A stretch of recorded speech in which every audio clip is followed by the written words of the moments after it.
के आए हैं। मैं Badal Soni as well as इस सेशन में मेरे साथ सत्यजीत सर भी है, who is MTech and BTech from IIT Kharagpur, and I myself am a BTech from IIT Delhi as well as an ex IAS officer with railways. So हम ये छोटा सा सेशन लेके आए हैं जिसमें इस सेशन में हम बात करेंगे कि ऐसा क्या चमत्कार कर सकते हैं आप 7 दिनों में जिससे आपके 50+ मार्क्स तो शॉर्ट आएंगे। तो मैं रिक्वेस्ट करना चाहूंगा सर से कि सर प्लीज ये सेशन स्टार्ट करिए, बच्चों को गाइड करिए। जी सर। थैंक यू बादल सर।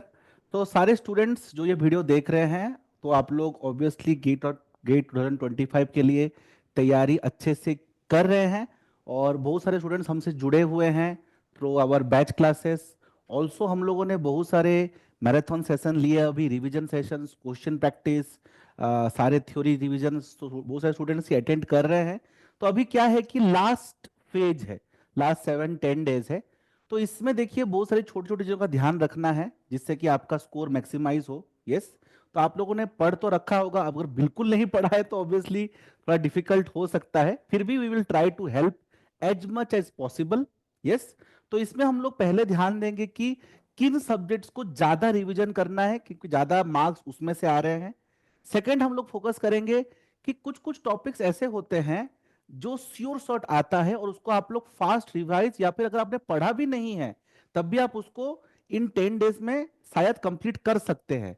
और उससे क्या होगा, आपका वो एक्स्ट्रा 10 to 15 मार्क्स आपका पुश हो जाएगा। हो सकता है कि आप 30-35 लाने वाले हो, लेकिन अगर आप ये जो लास्ट 10 डेज में अगर आप वो पोर्शंस कंप्लीट कर लेते हो, अगर किया है तो उसको और एक बार रिवाइज कर लेते हो, तो आपका स्कोर 50+ या फिर 60 तक आराम से पहुंच सकता है।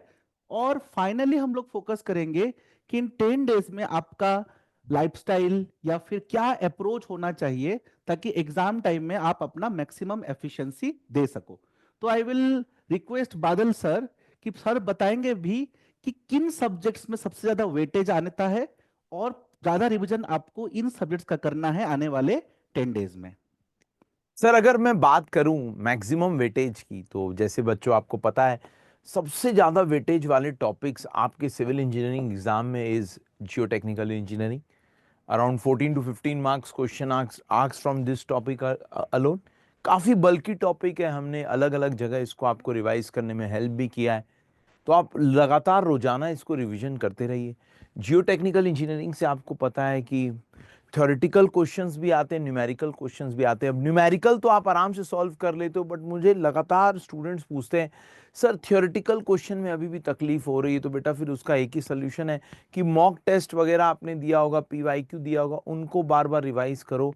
वहां पर जो जो थ्योरेटिकल क्वेश्चंस में आपने एरर्स किए उनको देखो, प्लस लगातार अपने नोट्स को रिवाइज करो। जितना आप कंसेप्ट के ऊपर क्लैरिटी रखोगे, थ्योरेटिकल क्वेश्चन आप आराम से अटेम्प्ट कर पाओगे। It's all about concept clarity there. Aptitude overconfident नहीं होना है। एप्टीट्यूड में से भी आप देख सकते हो 15 मार्क्स यहाँ से, और इंजीनियरिंग मैथ से 13 मार्क्स। तो इन दोनों पे भी ध्यान रखना है। रोजाना कम से कम 5-10 क्वेश्चन रोज जो है एप्टीट्यूड इंजीनियरिंग मैथ्स के करते रहो। एप्टीट्यूड और इंजीनियरिंग मैथ्स तो आपको पता है इट्स ऑल अबाउट प्रैक्टिस। तो रोजाना 5 से 10 क्वेश्चन कम से कम करिए, बाकी अपना जो बेसिक नोट्स है उसको रिवाइज करते रहिए। इंजीनियरिंग मैथ्स और एप्टीट्यूड में जितना आप रिवीजन करोगे, जितना आप प्रैक्टिस करोगे अब लास्ट मोमेंट में, उतना बढ़िया है। तो ऐसा मत सोचना अब इंजीनियरिंग मैथ्स को मैं लास्ट में देखूंगा, एप्टीट्यूड को लास्ट में देखूंगा, गलत हो जाएगा। आप रोज थोड़े थोड़े क्वेश्चंस आप प्रैक्टिस करिए, 10-15 क्वेश्चन रोजाना आप जो है टाइम स्लॉट बनाइए और उसमें प्रैक्टिस करिए अलग अलग चैप्टर्स की, प्लस थोड़ा सा टाइम दीजिए अलग अलग चैप्टर को रिवाइज करने के लिए भी। क्या ना, लास्ट तक जब आप रिवीजन करते रहेंगे तो you would be in touch with the topics. ऐसा ना हो कि 6-7 दिन आपने इंजीनियरिंग मैथ्स कुछ भी नहीं किया है, फिर लास्ट वाले दिन देख रहे हैं अब सब कुछ भूल रहे हैं, गलत हो जाएगा। ठीक है। नेक्स्ट इंपॉर्टेंट टॉपिक आपको पता है environmental engineering, around 10 to 12 marks का वेटेज इससे भी है, तो इसको भी ध्यान से पढ़ना है आपको। अगेन इन्वायरमेंटल इंजीनियरिंग से भी थ्योरेटिकल क्वेश्चन भी आएंगे, न्यूमेरिकल क्वेश्चन भी आएंगे। न्यूमेरिकल्स आप आराम से कर लेते हो, थ्योरेटिकल क्वेश्चन में दिक्कत आती है। और देखो इन्वायरमेंटल इंजीनियरिंग में एक चीज मैं बोल दूं from GATE point of view से, कि आपको ज्यादा डिजाइन डेटा रटने की जरूरत नहीं है। आप प्रीवियस ईयर गेट के क्वेश्चंस देखो, ज्यादा डिजाइन डेटा रटने की जरूरत नहीं होती है। डिजाइन डेटा वहां गिवन होता है, ठीक है। तो डिजाइन के क्वेश्चंस नहीं आएंगे, don't worry. Same goes for RCC steel, there also design के क्वेश्चन नहीं आएंगे, सिंपल एनालिसिस के क्वेश्चंस आते हैं। ट्रांसपोर्टेशन इंजीनियरिंग सर का जैसे कि फेवरेट सब्जेक्ट भी है, तो ट्रांसपोर्टेशन इंजीनियरिंग के बारे में मैं चाहूंगा कि सर ही आपको बताएं कि आप क्या करो ये 9 नंबर पूरे लाने के लिए। जी सर। ट्रांसपोर्टेशन इंजीनियरिंग में सर पिछले 5-6 साल से द वेटेज हैज इंक्रीज्ड। पहले जो ये 6-7 नंबर आता था, अभी ये 10, even last year 11 marks came in both papers and transportation. तो ट्रांसपोर्टेशन में वेटेज बढ़ा है, स्पेशली 2017 में रेलवे एयरपोर्ट आने के बाद। तो ट्रांसपोर्टेशन में पहले जो सिर्फ हाईवे था, अभी हाईवे रेलवे एयरपोर्ट मिलने के बाद it goes to 10 to 11 marks. And और एक चीज, आप ट्रांसपोर्टेशन में अगर आपके पास समय कम है तो आप लोग पेमेंट डिजाइन थोड़ा इग्नोर कर सकते हो। ट्रैफिक में से पिछले 4-5 साल से ट्रैफिक इंजीनियरिंग से almost 4 to 5 marks average marks is coming from only traffic. तो अगर आप ट्रैफिक भी करके जाते हो तब भी आपके पास टाइम नहीं है, मान लिया आप रिवाइज नहीं कर पा रहे हो, तो आप खाली ट्रैफिक कर दो। अगर आप ट्रैफिक करने का पूरा टाइम नहीं है तो you can see the traffic from the महा रिविजन सेशंस जो हमने कंडक्ट किए हैं। यस। तो ये सारे सब्जेक्ट्स को आपको पहले फोकस करना है। इसके बाद क्या है कि मान लीजिए कि हर चैप्टर में से क्वेश्चंस आने के चांसेस तो रहते ही रहते हैं, लेकिन कुछ टॉपिक्स ऐसे रहते हैं जो हर साल या हर दूसरे साल में वो रिपीट होता है। और अगर आप इनको कवर किए हो तो अच्छी बात है, आप उन टॉपिक्स को रिवाइज कर सकते हो। अगर आपने कवर नहीं किया है तब भी आप ये शायद ये 10 डेज में उसको कंप्लीट कर सकते हो।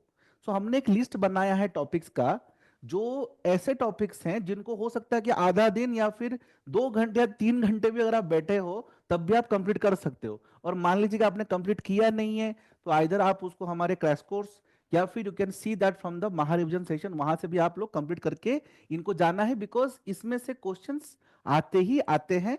तो आई विल रिक्वेस्ट बादल सर की वो इन टॉपिक्स के नाम बताए। यस। जी सर। सर तो कुछ शॉर्ट टॉपिक्स जैसे कि आप बता रहे थे, अगर आपने अभी तक इन टॉपिक्स को नहीं पढ़ा है तो पढ़ लो, और पढ़ लिया है तो अच्छे से रिवाइज जरूर कर लो। इन जो पुराने सब्जेक्ट्स है उसके अलावा भी जैसे सर बता रहे थे कुछ इंपॉर्टेंट टॉपिक्स है जिनका लेंथ बहुत छोटा है और हर साल कुछ ना कुछ क्वेश्चंस इनमें से आते हैं। तो अगर इन टॉपिक्स में से आपने कोई टॉपिक नहीं पढ़ा है तो आप पढ़ो। Like design of steel structure, अगर किसी ने नहीं पढ़ा है, अभी कोई स्टूडेंट है अगर उसने डिजाइन ऑफ स्टील स्ट्रक्चर नहीं पढ़ा है, तो कम से कम बेटा वहाँ प्लास्टिक एनालिसिस तो आप पढ़ लो। हमारे महा रिवीजन या क्रैश कोर्स से पढ़ सकते हो, काफी अच्छे से हमने उसको कवर किया था वहाँ पे। सर्वेइंग अगर आपने नहीं पढ़ा है तो कम से कम वहां पे compass surveying as well as levelling तो देख लो, यहां से क्वेश्चंस आने की प्रोबेबिलिटी काफी ज्यादा होती है। और अगर सर्वेइंग पढ़ रखा है तो इन इन टॉपिक्स को और अच्छे से रिवाइज करना, क्योंकि इनसे अगर क्वेश्चन आए तो छूटना नहीं चाहिए। ये टॉपिक सिंपल भी और स्ट्रेट फॉरवर्ड क्वेश्चन आते हैं आपके गेट में। हाइड्रोलॉजी की अगर बात करें तो बेटा प्रेसिपिटेशन और हाइड्रोग्राफ से काफी बार क्वेश्चंस आए हैं। तो अगर आपने एज सच हाइड्रोलॉजी अभी तक नहीं पढ़ा है तो कम से कम ये दो टॉपिक्स पे पकड़ बना लो, ताकि वहां पे जो भी एक क्वेश्चन आएगा, एक ही क्वेश्चन आता है, हाइड्रोलॉजी से ज्यादा क्वेश्चन नहीं आते, एक ही क्वेश्चन आता है तो जनरली वो इन्हीं टॉपिक से पूछ लिया जाता है। Lastly water requirement of crops, ये वाटर रिसोर्स इंजीनियरिंग है। इरिगेशन अगर नहीं पढ़ा है तो कम से कम वाटर रिक्वायरमेंट ऑफ क्रॉप्स के रिलेटेड सवाल देख लो, जहाँ पे डेल्टा ड्यूटी ये सब चीजें बताई गई है, उसके अराउंड क्वेश्चन आते हैं गेट में। क्लियर है? पर्ट सीपीएम एक बहुत छोटा सा टॉपिक है और अंकित सर ने बहुत अच्छे से रिवाइज कराया है। तो अगर आपने पर्ट सीपीएम अच्छे से नहीं पढ़ा है तो कम से कम सर का अगर क्रैश कोर्स और महा रिवीजन भी देख लोगे तो उससे भी जो है पर्ट सीपीएम का जो एक या दो क्वेश्चन आपके एग्जाम में आते हैं वो आराम से क्लियर हो जाएगा। अगेन बीएमसी सीमेंट कंक्रीट से ही बिल्डिंग मटेरियल में क्वेश्चंस आते हैं। और सीमेंट कंक्रीट अगर आपने अभी तक नहीं देखा है तो अगेन महा रिवीजन गेट क्रैश कोर्स में जाइए, बहुत अच्छे से सीमेंट कंक्रीट आपको एकदम धैर्य से पढ़ाया हुआ है। स्ट्रेट फॉरवर्ड एक क्वेश्चन आता है, थ्योरेटिकल क्वेश्चन छोड़ के नहीं जाना, स्कोरिंग पार्ट है। 2-3 घंटे दोगे, 4 घंटे दोगे, आराम से पूरा का पूरा पोर्शन आपका कवर हो जाएगा। तो don't worry. And lastly open channel flow, बेटा एफएम में वेटेज इसी का सबसे ज्यादा है। ओपन चैनल फ्लो में किसी किसी ईयर तो 2 या 3 सवाल भी पूछे गए हैं। और जो है ना पूरा टॉपिक आप अगर डिटेल में पढ़ते हो तो 20-25 घंटे लगते हैं, और महा रिवीजन या महाअभ्यास या क्रैश कोर्स से पढ़ोगे तो 5-6 घंटे में हो जाएगा। और दो क्वेश्चन शॉर्ट शॉर्ट आने हैं तो आराम से आप जो है उसको कवर कर लोगे, और बहुत scoring straight forward numerical type questions होते हैं। तो बेटा ओपन चैनल फ्लो को छोड़ के मत जाना। तो ये कुछ और टॉपिक्स है जो कि हम बता रहे हैं, अगर इन सारे टॉपिक्स को आप अच्छे से कवर कर लो तो यार मैं देख रहा हूँ एक दो क्वेश्चन यहाँ से आ सकता है, 2 3 4 5 6 7 8 9 10। तो सर 10 इनफैक्ट 12 10 11 से 12 क्वेश्चन, 11 से 12 एक्स्ट्रा क्वेश्चन आप अटेम्प्ट कर पाओगे। 11 12 क्वेश्चन मतलब 20 मार्क्स तो कहीं नहीं गए आपके। अगर मैं सबको 2 नंबर भी नहीं मानूं, 1 या 2 नंबर मानूं, तो अगर इतने टॉपिक्स बेटा आप अच्छे से कर लो तो +20 मार्क्स तो आ गए ना बेटा आपके। +20 मार्क्स देखो यहां से हो गए। अब मैं प्रूफ कर देता हूं कि हमने +50 क्यों बोला। आप सोचोगे कि हमने बस वीडियो का हाइप बनाने के लिए बोला +50, नहीं नहीं नहीं, पूरा कैलकुलेशन के साथ हमने ये वीडियो बनाई है। प्लस अगर इतना कर लेते हो तो +20 तो आ गए आपके। प्लस मान लो जियोटेक आपने अच्छे से रिवाइज की, 15 नंबर नहीं आएंगे, 10 नंबर तो ले आओगे कम से कम। 10 नंबर यहां से आ गए। एप्टीट्यूड में मैं मान के चल रहा हूं इंजीनियर हो, एप्टीट्यूड बहुत अच्छा होना चाहिए, तो 11 से 12 नंबर आराम से ला सकते हो आप। इंजीनियरिंग मैथ्स में भी 10 नंबर लाना कोई बड़ी बात नहीं है यार। 32 और 20 52 नंबर तो ऐसे ही हो गए। प्लस यार सत्यजीत सर ने इतने अच्छे से ट्रांसपोर्टेशन आपका महा रिवीजन वगैरह में जो है कवर किया है, तो ये 9 नंबर में से 5 नंबर तो कहीं नहीं गए, श्योर शॉट आने चाहिए। और बेटा इन्वायरमेंट भी सर ने इतने अच्छे से पढ़ाया है, यहाँ से भी मैं अगर सेफ्टी के साथ इन्वायरमेंट, क्योंकि बहुत लोगों को बहुत टफ लगता है, तो 5 नंबर में अगर यहाँ से मान लूँ तो बेटा 10 नंबर ये हो गए। तो हमने तो जो पूरा समाधान बताया है वो अराउंड 62 मार्क्स का है। तो अगर कुछ एरर भी तुम करके आ जाते हो तो मुझे लगता है 50+ मार्क्स तो ले ही आओगे। तो इतना सब अगर कर लेते हो तो 50+ मार्क्स तो आने ही आने हैं। तो भाई बहुत लोग हमसे पूछते सर अब लास्ट मोमेंट क्या करें, 50+ मार्क्स आ जाए, 50+ मार्क्स आ जाए। तो बेटा ये सब कर लो, आपका 50+ मार्क्स आने से कोई नहीं रोक सकता है। बाकी तो जितना मेहनत करोगे उतने ज्यादा नंबर आएंगे, एज सिंपल एज दैट। अब कुछ कुछ इंपॉर्टेंट टिप्स देंगे सर, जो कि अब अगर आप इन 7 दिनों में उनको फॉलो करो तो आपका कंसंट्रेशन भी बढ़ेगा प्लस मार्क्स भी बढ़ेंगे। जी सर। हाँ सर ने तो अभी बता दिया कि कैलकुलेट करके अच्छे से एनालिसिस करके कि कैसे दैट +50 यू कैन स्कोर, अगर आप ये पर्टिकुलर स्ट्रेटेजी फॉलो करते हो, ठीक है। अब इसके साथ साथ लास्ट 7 डेज में कुछ एडजस्टमेंट्स आपको करने चाहिए, कुछ चीज़ों का आपको ध्यान रखना चाहिए जिससे कि आपका एग्जाम डे में एफिशिएंसी बढ़े, ठीक है। तो उसमें एक इम्पोर्टेंट पॉइंट है जो कि मैं बचपन से फॉलो किया करता आ रहा हूँ, और बहुत सारे मैंने रैंकर्स या फिर अचीवर्स को देखा है फॉलो करते हुए। देखिए, हम जब पढ़ाई करते हैं तो हम एक पर्टिकुलर टाइम टेबल फॉलो करते हैं, लेकिन गेट के एग्जाम जिस दिन होगा, हो सकता है कि हमारा टाइम टेबल उस दिन के टाइम टेबल से मैच ना करे। यस। तो सबसे पहले तो आप एडमिट कार्ड में देख लीजिए कि आपका टाइम स्लॉट क्या है। इधर आप फोरनून सेशन में है, मतलब 9:30 to 12:30, या फिर अगर आप आफ्टरनून सेशन में 2:30 से 5:30। तो मान लीजिए कि आप आफ्टरनून में हैं, तो आप उस स्लॉट में अब से 3 घंटे बैठने का आदत बना लें। क्या होता है, हम जब पढ़ाई करते हैं तो हमें 3 घंटे कंटिन्यूस बैठने का आदत नहीं होता है, या फिर अगर हम बैठते भी हैं तो उसे लेट नाइट बैठते हैं या अर्ली मॉर्निंग बैठते हैं, उस स्लॉट में हमें आदत नहीं होता है। तो जब एग्जाम के दिन क्या होता है, हमारा माइंड उस उतना एफिशिएंसी से काम नहीं करता है, राइट। तो इसीलिए जो अभी के जो 1 वीक या 10 डेज जो भी समय है बचा हुआ है, उसमें आप एक काम करें कि आपका जो बॉडी साइकिल है, you make it same as that of the GATE day. And most important, उस स्लॉट में आप क्वेश्चंस करें। तो adjust your body time table as per the shift in GATE exam. Yes. And solve questions और give mock test. अगर आप mock test देते हो तो उसी स्लॉट में दे, अगर आप क्वेश्चन प्रैक्टिस करते हो तो उसी स्लॉट में प्रैक्टिस करें। बाकी टाइम तो पढ़ना ही है, बाकी टाइम भी करना है। ऐसा नहीं कि सिर्फ 3 घंटे पढ़ाई करना है, नहीं, बाकी टाइम तो पढ़ना ही है।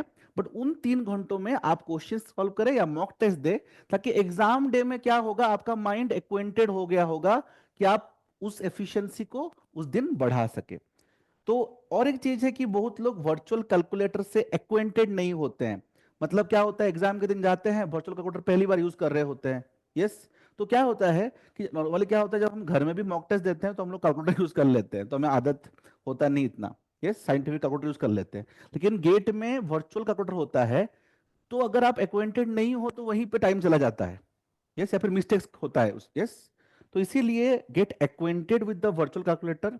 एटलीस्ट 1-2 घंटे आप क्वेश्चंस प्रैक्टिस कर लें वर्चुअल कैलकुलेटर यूज करके। तो उससे क्या होगा, अगर आप मॉक टेस्ट देते हो तो उसके साथ भी कर सकते हैं वर्चुअल कैलकुलेटर। तो उससे क्या होगा, आप एक्वेंटेड हो जाएंगे, उस दिन गलतियां नहीं होंगे। अब देखिए, अगर मेरा मानना है कि अभी तक आपका पढ़ाई हो जाना चाहिए था, तो अभी देखिए नया टॉपिक शुरू ना करना बेटर होगा। यस, लेकिन जो टॉपिक्स हमने लिस्ट किए हैं उनको अभी शुरू कर सकते हैं। बाकी देखिए, अगर मान लीजिए आपने स्ट्रेंथ ऑफ मटेरियल या फ्लूइड मैकेनिक्स पूरा पढ़ा शुरू नहीं किया, अगर आप उसको अभी पढ़ना शुरू करेंगे तो बहुत टाइम खा जाएगा। तो इसीलिए जो टॉपिक्स हमने रिकमेंड नहीं किए हैं उनको, जैसे कि स्टील स्ट्रक्चर्स या आरसीसी, यस, या फिर स्ट्रेंथ ऑफ मेटल का अगर आप बैठ के अभी डिटेल पढ़ाई करना शुरू कर देंगे तो हो सकता है कि आपका टाइम वेस्ट हो जाए। इसलिए जो टॉपिक्स हमने रिकमेंड किए हैं उसमें से और कुछ भी अगर आपने पहले कवर कर दिया है तो अच्छी बात है, you revise that, otherwise don't start them. Yes, and then अभी फॉर्मूला रिवाइज करना बहुत इंपॉर्टेंट है आने वाले 10 डेज में। तो उसके लिए हम लोग एक फॉर्मूला रिवीजन सीरीज भी हम लोग लाने वाले हैं। यस, प्लस उसके साथ जब आप फॉर्मूला लिख के रिवाइज करें, खाली देखें ना। क्या होता है, नॉर्मली हम पीडीएफ डाउनलोड कर लेते हैं और उसको देखते रहते हैं। देखना अच्छी बात है, बट देखने के बाद लिख के रिवाइज करें। और जब लिख रहे हैं ना तो यूनिट्स का भी ध्यान रखें। जब आप लिख रहे हैं फॉर्मूला में, डिफरेंट डिफरेंट टर्म्स का जो यूनिट होता है उसको भी लिखा करें, ताकि एग्जाम में वो गलती ना हो। नहीं तो क्या होता है, यूनिट्स में गलती हो जाता है। यस, तो ये कुछ पॉइंट्स हैं, एंड बादल सर भी will put some more lights on the next points.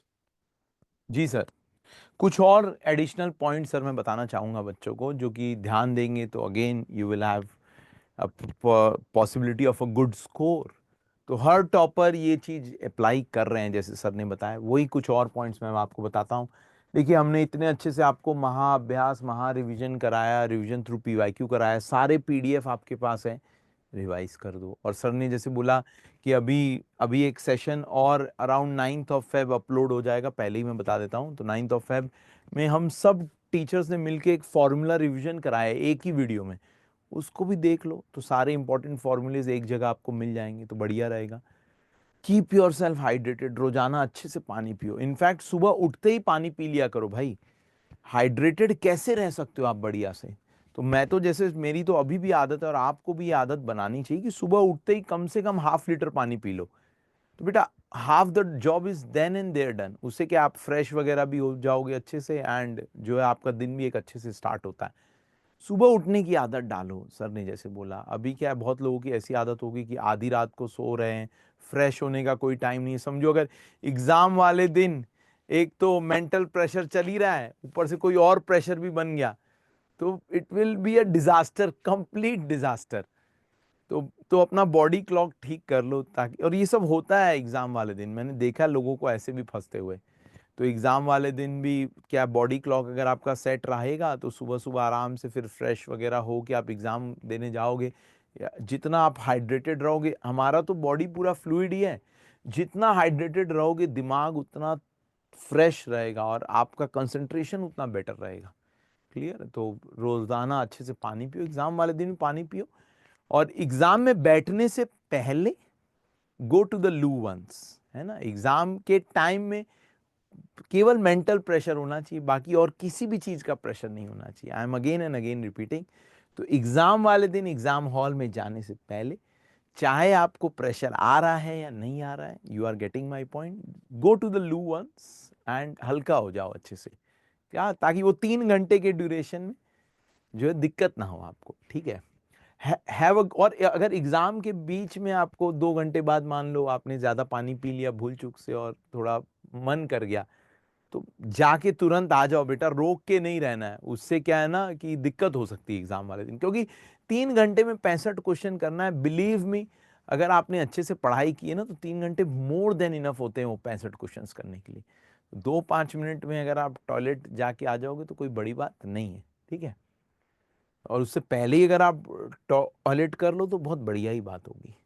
Have good rest to have focus and sharpness during problem solving. रात को सोना जरूरी है एग्जाम वाले अब देखो, एक बार अगर आपने बॉडी क्लॉक रोजाना ठीक कर लिया तो 10-11 बजे आप, you will go to bed on sleep. मान लो 10-11 बजे तुम बेड पे गए और तुमको नींद नहीं आ रही, तो तुम क्या करोगे? अब तुम उल्टी पुल्टी साइटें खोल के जो है समय बर्बाद मत करना। अगर तुमको नींद नहीं आती है तो इसका एक बहुत जबरदस्त उपाय मैं बताता हूं। सबसे हार्ड सब्जेक्ट जो तुमको लगता है, सबसे हार्ड सब्जेक्ट, तुम उसी को खोल के रिवाइज करना चालू कर देना, एंड आई कैन गारंटी आधे घंटे के अंदर अंदर तुम सो जाओगे। सबसे हार्ड सब्जेक्ट, जो भी सबसे हार्ड सब्जेक्ट लगे, चाहे डिजाइन ऑफ स्टील, ओ डिजाइन ऑफ स्टील तक तो मैंने पढ़ाया, बहुत इजी होगा। कोई भी जो भी तुमको हार्ड सब्जेक्ट लगे उसको खोलो और उसको रिवाइज करते करते तुम अपने आप सो जाओगे, तुम्हारा दिमाग इतना थक जाएगा कि तुम सो जाओगे। लास्ट वाले दिन, जस्ट एग्जाम के पहले वाले दिन, थोड़ा सा टाइमली उठ जाना, थोड़ा थक जाना दिन में, वॉक वॉक करके आना अच्छे से, ताकि रात को आराम से नींद आ जाए। दिन में तो सोने की हैबिट बंद कर दो, आफ्टरनून में नहीं सोना है आपको। आफ्टरनून नैप भी अब नहीं लेने, क्योंकि आफ्टरनून में अगर ज्यादा सो जाओगे किसी दिन तो रात को अगेन टाइमली नींद नहीं आएगी। 11-12 बजे तक सो जाओ रोजाना अभी, और 6 बजे आप उठ जाओ, 6-7 बजे तक उठ जाओ, इट्स गुड। और एग्जाम वाले दिन, एग्जाम के एक दिन पहले तो मैं बोलूँ अगर 10 बजे ही तुमको नींद आ रही तो चुपचाप सो जाओ।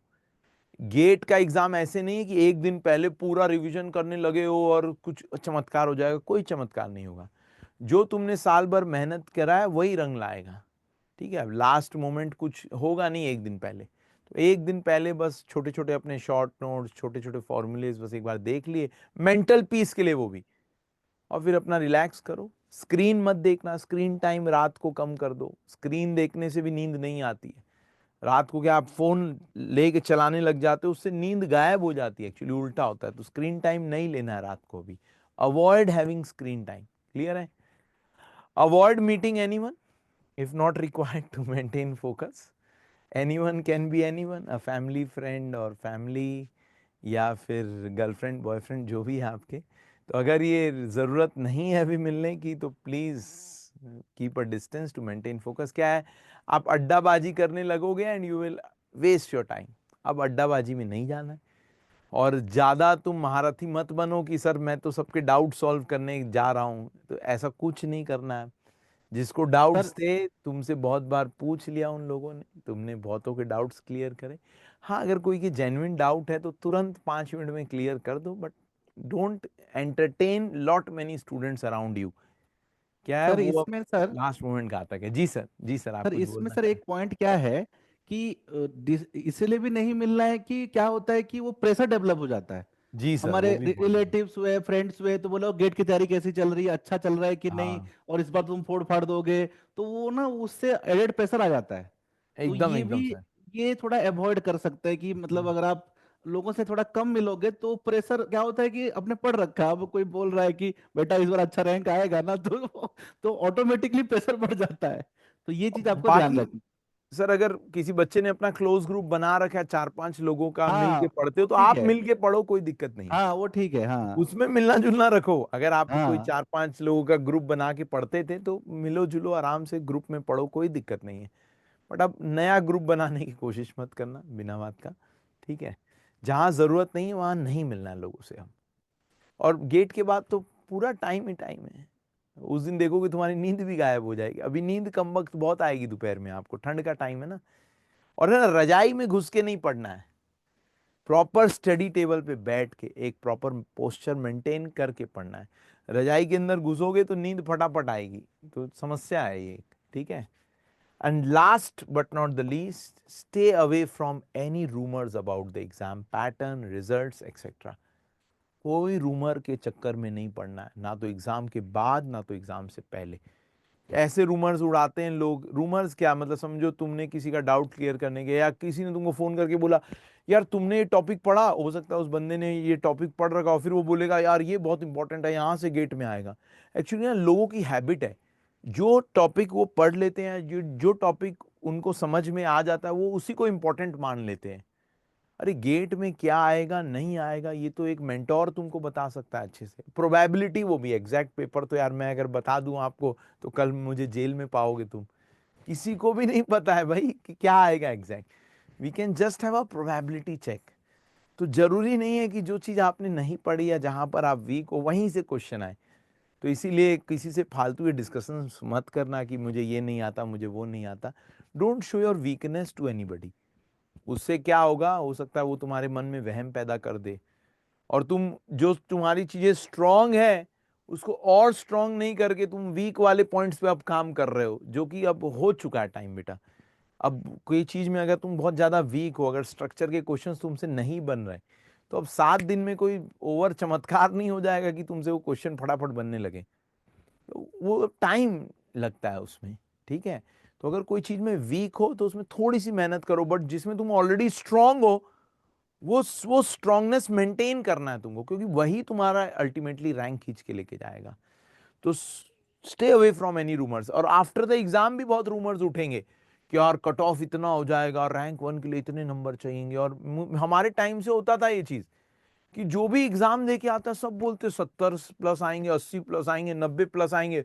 और एग्जाम के रिजल्ट वाले दिन वो सारे 80 प्लस 90 प्लस वाले लोग गायब हो जाते। जिसके आएंगे यार आने दो ना यार, तुमको काहे किसी से डिस्कशन करना है कि तुम्हारे कितने आएंगे हमारे कितने आएंगे। ठीक है, बाकी हम भी एग्जाम का एनालिसिस लेके आएंगे उस दिन। आओ एग्जाम का एनालिसिस देखो रिलैक्स होके, तो एक तुमको आइडिया लग जाएगा कि तुम्हारे कितने नंबर आएंगे। और उसके बाद रिस्पॉन्स शीट तो आएगी ना, रिस्पॉन्स शीट में पता लग जाएगा। और हम भी रैंक प्रेडिक्टर ऑन करेंगे, तो वो रैंक प्रेडिक्टर में अपने मार्क्स डाल के देख लेना तुम्हारा प्रोबेबिलिटी का कितनी है रैंक की। तो किसी फालतू किसी डिस्कशन के चक्कर में पड़ के डिप्रेस नहीं होना है, ठीक है। So this was all about the short tips. बाकी अगर इतना कुछ आप कर रहे हो, ऑलरेडी 1 साल से मेहनत कर रखे हो, तो बस अब लास्ट में again I am saying give your best, forget the rest, that's it.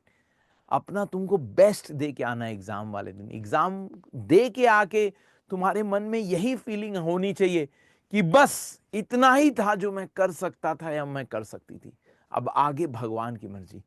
तो जितना मेहनत जितना जान झोंक सकते हो झोंक दो, कि लास्ट वाले दिन कोई रिग्रेट नहीं हो। क्लियर। बाकी तो बेटा फिर भगवान भरोसे भी कुछ चीजें होती है, वो आपके और मेरे हाथ में नहीं। और एग्जाम वेन्यू को हो सके तो एक बार देख के आ जाना। हाँ, ये भी एक एरर कर देते हैं लोग कि एग्जाम वेन्यू देख के नहीं आते पहले। तो हो सके तो एग्जाम वेन्यू अगर आपने नहीं देखा है अभी तक, नॉलेज नहीं है वहाँ की, तो एक बार एग्जाम वेन्यू को देख के आ जाना, ताकि उस दिन पहुंचने में ज़्यादा टाइम ना लगे। And try to reach early at the exam venue. कम से कम आधा घंटा 45 मिनट पहले तो एनी हाउ पहुंचना ही पहुंचना है, ताकि आप वहाँ पे रिलैक्स हो जाओ, काम हो जाओ, ठीक है। छोटा मोटा स्नैक्स भी कैरी करना है तो कर सकते हो, नॉट अ प्रॉब्लम, वहाँ ले लिए स्नैक्स, कोई दिक्कत नहीं है। This was all about. तो सर मैं आपसे रिक्वेस्ट करूंगा एक एंडिंग मैसेज दे दीजिए बच्चों को। हाँ